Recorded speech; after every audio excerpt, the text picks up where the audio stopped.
Hello everybody, how's it going? I hope that you are well. I received a lot of questions for this banana Q&A, number 5.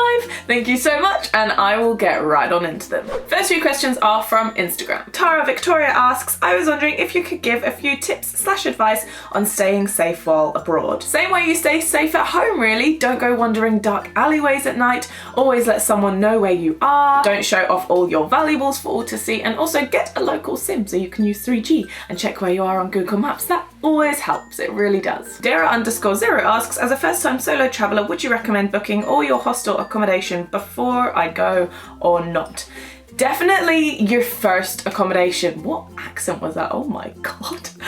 Definitely your first accommodation in a new country. If you're flying into somewhere new, definitely have your hostel or whatever accommodation that you're staying in booked, just so you have a point of reference, somewhere that you're going to go to and somewhere that you know is going to be your home for the night. However, if you're doing an extended backpacking trip, you don't exactly know where you're going, then of course leave that accommodation to be booked as and when you go along. I normally like to book it the day before if I can, as I go along on my travels, because then in every new destination that I get to, however I'm getting there, I've always got a place to go. Hey, Brianne asks, I really want to start making videos and starting the whole YouTube thing. How do you get started with that, and what kind of camera do you recommend?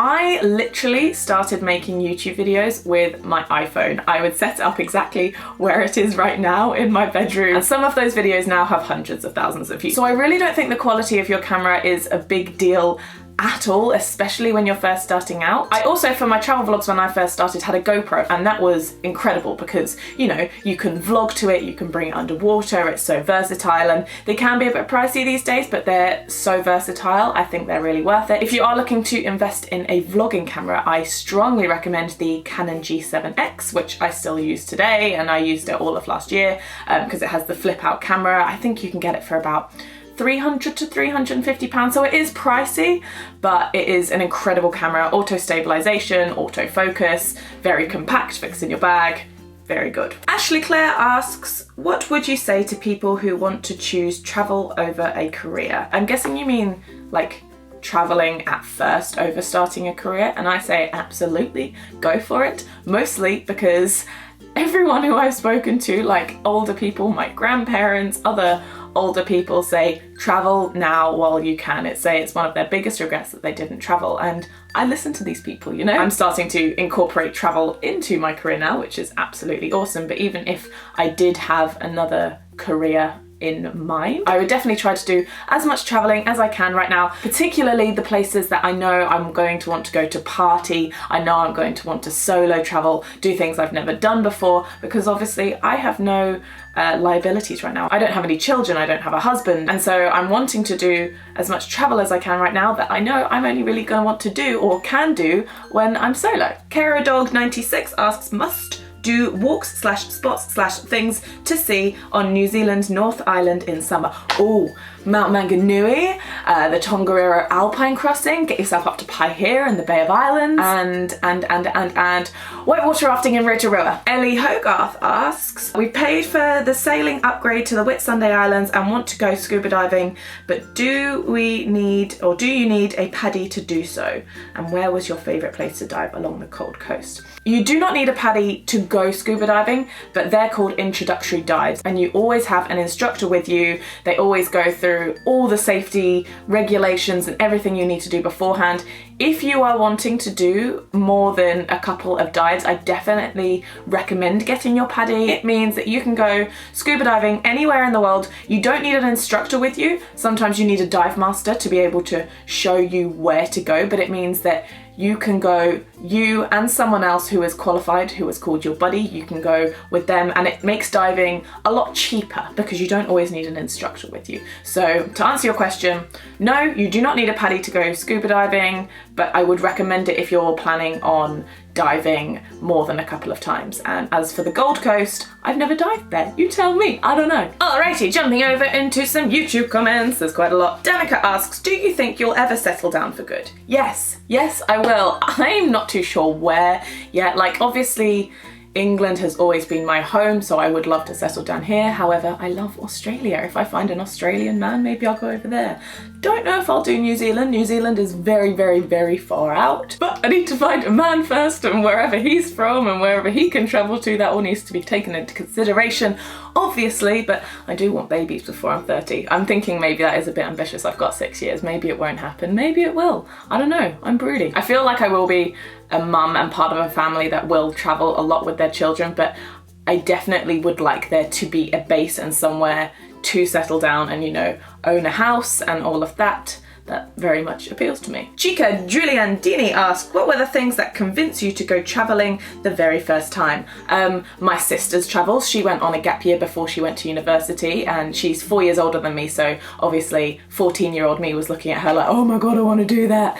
And also, it was kind of the time when Instagram was just starting and all these travel accounts were just starting, and I look at all these inspiration pictures and I'd be like, oh. So yeah, pretty much all of that made me want to go traveling. Rachel Hercock asks, how long am I going to be in Perth for in January? I'm hoping 3 or 4 weeks, maybe a bit longer, maybe a bit shorter, because I'm thinking I might go to Melbourne as well, but I'm not too sure. We'll see how finances go, but yeah, I'm thinking 3 or 4 weeks. Maria Duarte asks, how do I become someone who travels for a living / a digital nomad? I mean, you're only 24 and I'm 20, and it's not that big of a difference, and you are doing it. How? That's what I said when I was 20. And there's actually a fairly similar question from Christina's16 on Instagram, who says, I just saw your newest video and wanted to ask, how do you go about becoming a freelancer? So first thing I would do is research all the jobs that you can do as a digital nomad. I know there are so many blog posts out there and YouTube videos of people saying a list of jobs that you can work online as. So if I were you, I would look through that list, see if you're good at any of those things, or see if you would like to be good at any of those things. And for almost everything, there is online courses which you can do, or university courses which you can do to learn those things. And then after that, once you have the skill, you need clients, people who you are going to do the work for. For me personally, I have found all my clients, well, they have found me, they've found my work, they've been family or friends or people who have seen my work and said, hey, I see that you do this, can you do this for me? And I've said, yes, absolutely. So that's how I found my clients, and that was through putting my work on the internet through this YouTube channel. So if it is something like video producing or something which you can put on the internet, definitely just put all your work out there for it to be discovered. Other than that, there are websites like peopleperhour.com where you can, it's I guess in ways similar to Gumtree, but specific for freelancers, where you can literally say, hi, I'm a freelance yada yada, I charge yada yada and can offer you yada yada yada. And anyone who's looking for yada yada can find you on there and hire you through there. Lauren Weber asks, have you ever considered going to places like LA/Las Vegas, etc.? Yes, I have. I've been to LA actually. Back in 2013, I was there for like, I don't know, 10 days or 2 weeks. And yes, I definitely want to go back. Firstly, because when I was first there, I was only 19. I couldn't go out, I couldn't have fun. And secondly, I want to go there with my friends. I traveled LA and San Francisco solo, and whilst it was fun, I felt like it was the kind of place that I just wanted my friends around there. So I want to go back with friends now that I'm over the age of 21. And yes, I want to go to Las Vegas too. That seems so much fun. MLG420 McSwagaton, what a name, asks, when planning to do a year's working holiday in Australia, what do you think to, and would you recommend any introductory experience programs such as Oz Intro? Are there any other programs out there for meeting people on your first few days abroad? And what would you personally advise? Thanks. Wow. Okay, so I know a lot of people who have done Oz Intro, and I met them firsthand in Base Backpackers in Sydney, because that is where everyone stays when you do the Oz Intro, which is an awesome hostel, and everyone seemed to absolutely love it. It got such good recommendations, people were in such good spirits, and even though I have not done it myself, I would recommend it, especially if it is your first time going solo, if you are quite nervous about meeting people, if it's your first times maybe staying in hostels, your first time going to the other side of the world. I think it is worth the money, and that goes against some things that I have said before, because I have made a video on Australian working holiday visas and basically everything you need to do in order to start and what to do when you get out there, etc, etc. I'll link that video up here. I had a look on the Oz Intro website at the services they offer and exactly what they do and how much they charge. Getting through the website, it costs £499 for the package, and it basically includes, it's like 9 nights accommodation. They help you sort out everything to start your working holiday visa right from the start of the visa process, like getting the visa and starting your life out in Australia. They help you through that. You do a bunch of activities out in Sydney. So this whole thing is around and about Sydney. I did go quite extensive into this research because I was curious and I want to be able to give you some accurate recommendations here. I figured that if you were to do everything on the list that they are offering by yourself, it would cost you around £300. Now they're charging about £499 for it. So the benefit of that extra £200 would be that you're making friends immediately, literally from the airport pickup. You're having someone look after you the whole time, answering any questions you possibly need to know. They sort out your visa for you, they sort out, you know, getting a bank account, getting a SIM card, all stuff which you can do by yourself, but stuff that maybe you'll struggle with if you haven't done it before. And it says that they give you ongoing support throughout the year that you're in Australia, which actually, especially the meeting people part, like it is so easy to meet people by yourself, but if it's something that you've never done, if it's something that you're not comfortable with, for an extra £200 for all of those things, I think it sounds like a great idea. And if it's something that you are considering for the reason of you're really wanting to go traveling solo in Australia, but you're just a bit tentative about meeting people and all of that, yeah, I think it would be a really good option for you. However, if you are a very confident person, if you've solo traveled before, if you are competent and proactive and a very sociable person, then I don't recommend doing it because you can save yourself £200 and do all of it yourself and you'll probably be just as happy. So that is my opinion on Oz intro specifically. To answer your other question, yes, there are other starter packs. I don't know too much about them if I'm honest because I haven't done any of them. But I know that STA offer a starter pack.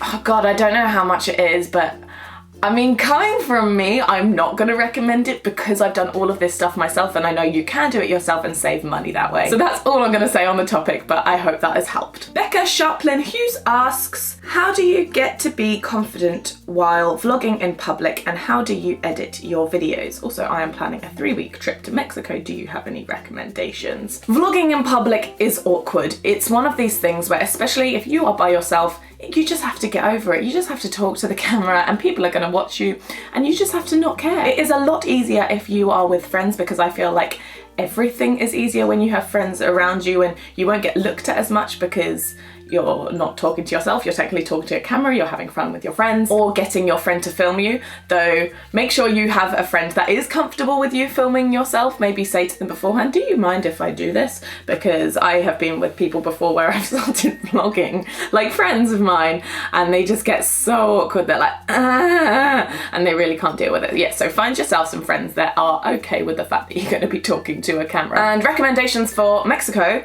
Isla Mujeres, my favourite place in Mexico. Oh, it's just brilliant. There are lots of other places on the Yucatan Peninsula which I would recommend too, but that is my top. Get yourself to Isla Mujeres. Play That Vlog asks, who is on your collab wish list?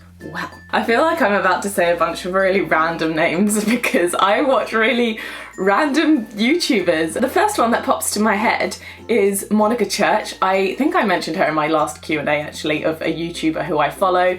She has a big channel called Aerodynamic which has over 1 million subscribers. I don't watch that. I watch her vlogging channel. She's extremely low-key. She's not one of these YouTubers which is like, I'm gonna do this, and that's what I love about her though. She doesn't try to be anyone that she's not, and her editing skills are actually awesome. Like her vlogs literally look like something that could be on TV and they're always very nostalgic and she gets very deep into her emotions a lot of the time, but not in a cheesy way. I just really like the content that she puts out, and she's also a gymnast too. So yeah, Monica Church, if you're watching, I think you're great. Second,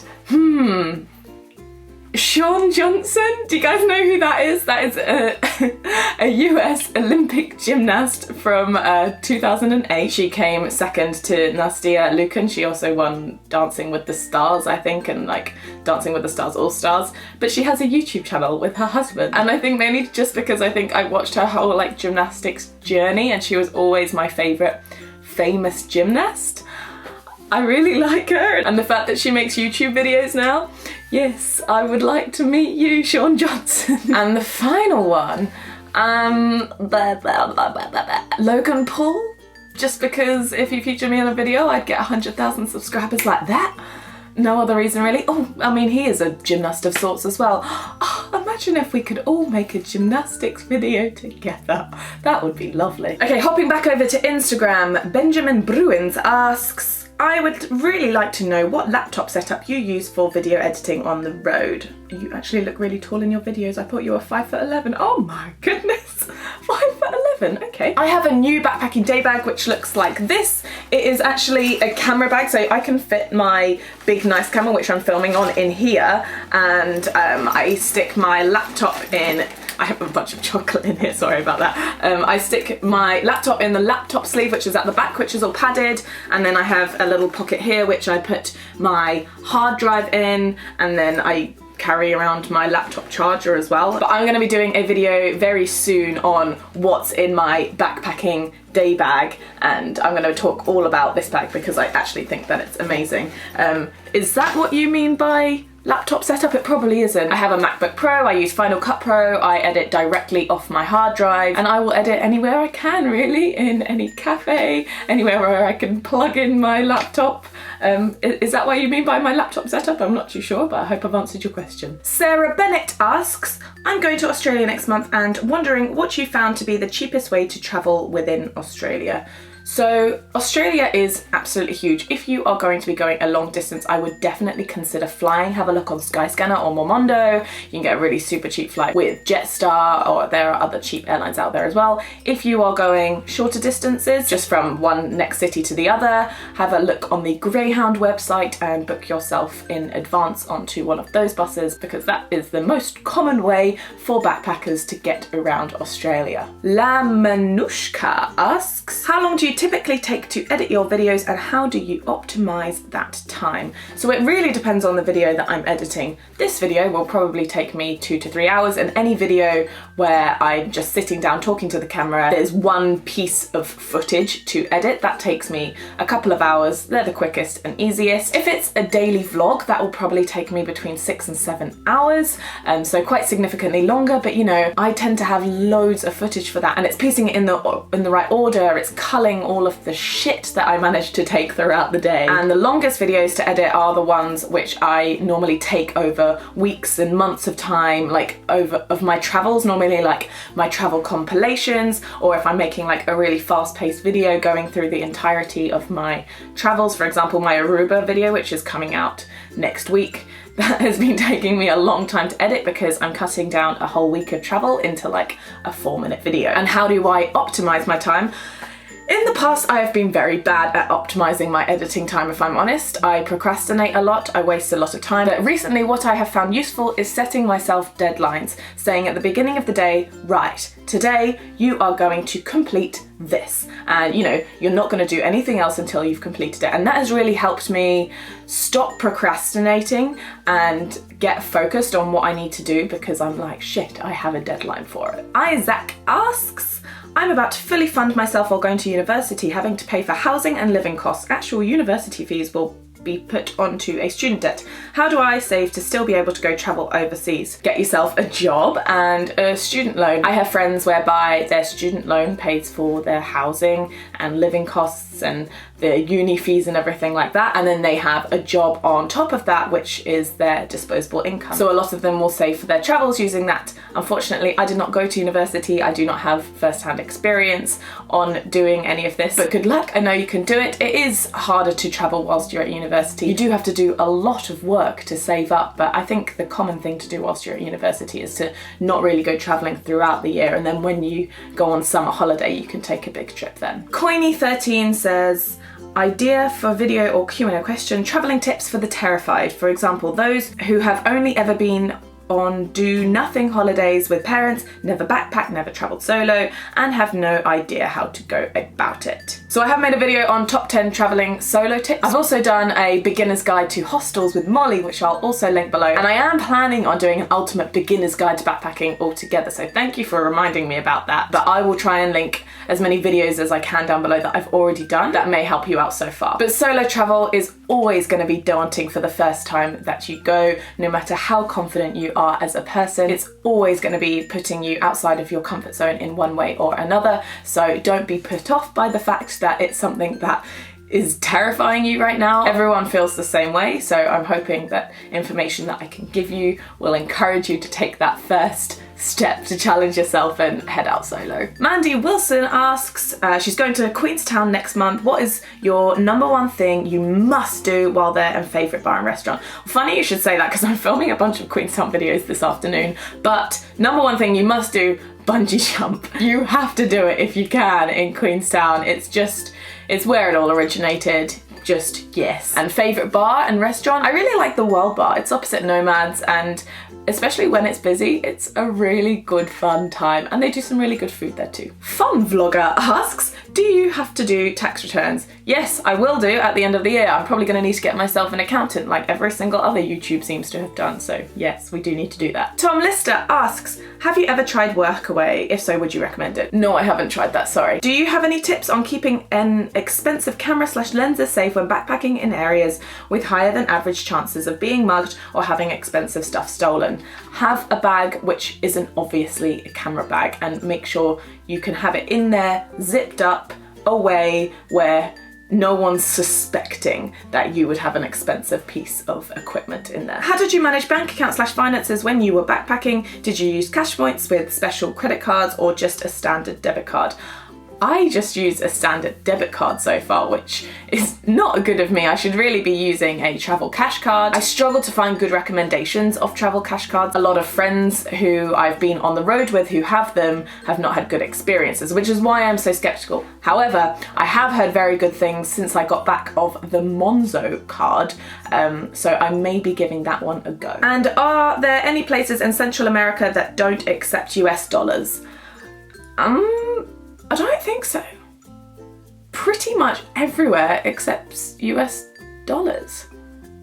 Yeah, I think they all do. They all accept both currencies. Sophia J. Fippin asks, I'm going on a working holiday visa in a month and I wanted to ask about hookups and guys in general really, not sure what to expect. Right, I don't know if this is following the video that I made with Hannah on her channel where we basically said you will hook up with people. Right, truth is, when you are backpacking, you are more likely to meet someone who you're going to click with than you are when you're back home, for several reasons. One, you're doing loads and loads of fun things. Nothing that you do is boring. Two, you're literally living with people day in, day out with, you know, new people every day. These people are likely to be like-minded to you because you've chosen to do exactly the same thing. Everyone's looking more tanned than usual. Everyone's looking happier than usual. And that just makes everyone seem more attractive, including yourself. So you are likely to be attracted to other people more than you would at home, and people are more likely to be attracted to you. And with this comes lots of hookups in relationships. However, saying that, it is not expected of you whatsoever. If you are not hooking up with anyone, no one's going to judge you or even, you know, bat an eyelid at that. If your friend or someone else is not hooking up with anyone, then that's completely fine and no one says anything. So although it's much more likely and it is very common, it's not something that's expected of you. And if you're meeting people, they don't expect you just to hook up with them. I hope that's not the impression that we gave off in Hannah's video, because that's not quite right. People do not expect you to be hooking up with others. And you can go for date-like situations with people that you meet backpacking and it's still not expected, because that's just what you do. You spend a lot of time, you do a lot of things one-on-one with other people, you have fun, and you're just friends. If it does happen that you both fancy each other, then great, but it's not expected. So please, please, please do not let it be something that worries you or even crosses your mind before you go traveling, because it's really nothing to stress about, especially if you're young and you're 18 and you haven't hooked up with anyone before. I can imagine the thought of what might happen be very, very scary and like, oh shit, am I expected to hook up with people when I'm away?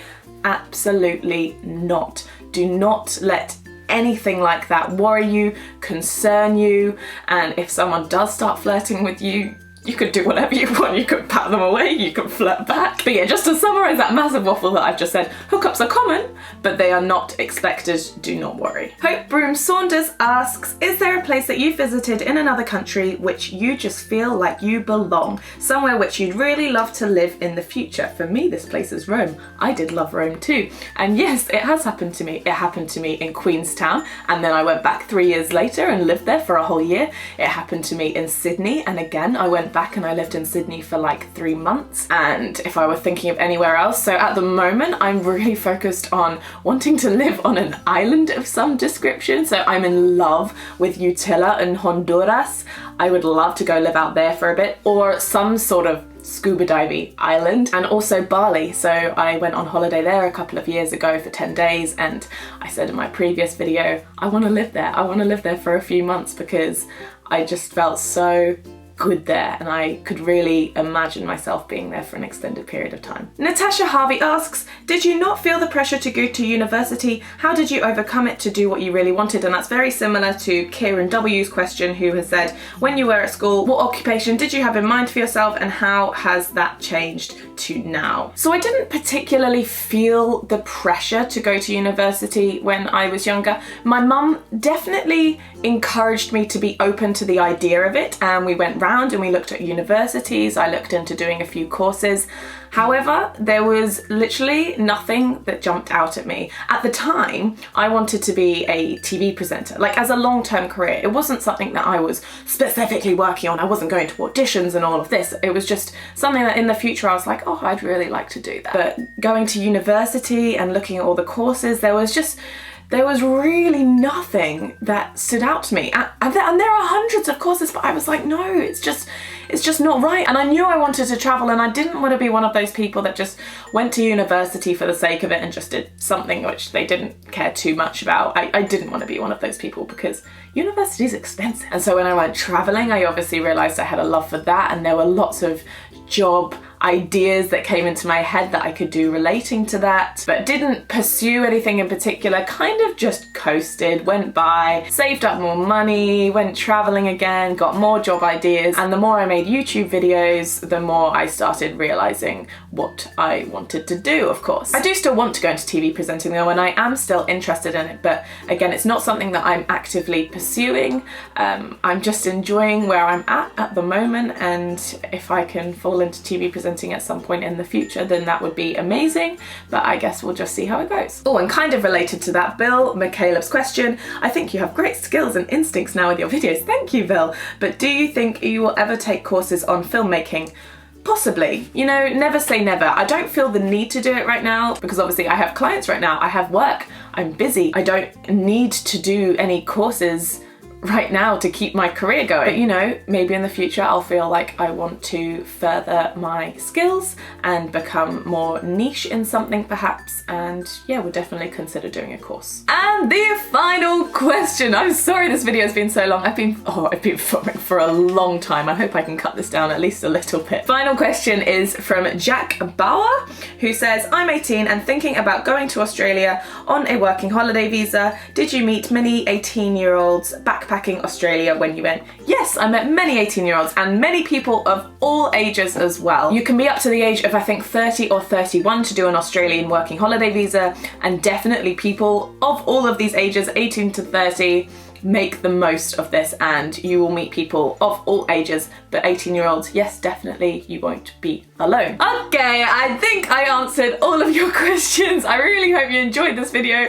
Well done if you've made it this far. My coffee has got cold in the meantime and it started very, very warm, so that's great. Thank you so much to all of you who sent in a question, and I hope that you received an answer that you wanted to hear. Let me know in the comments below if you have any video suggestions for me, because I am always trying to extend the list. Maybe something that I've said in this video has made you think, oh, I want to hear her talk about that, or maybe I don't want to hear her talk about that. I don't know. Just let me know your thoughts. Let me know if there's anything else that you want to hear me talk about extensively. I feel like I have a lot to say on a lot of stuff, but anyway, this video is long enough. I'm going to stop it now. Thanks so much for watching. Please subscribe if you haven't already, and I'll see you in the next one.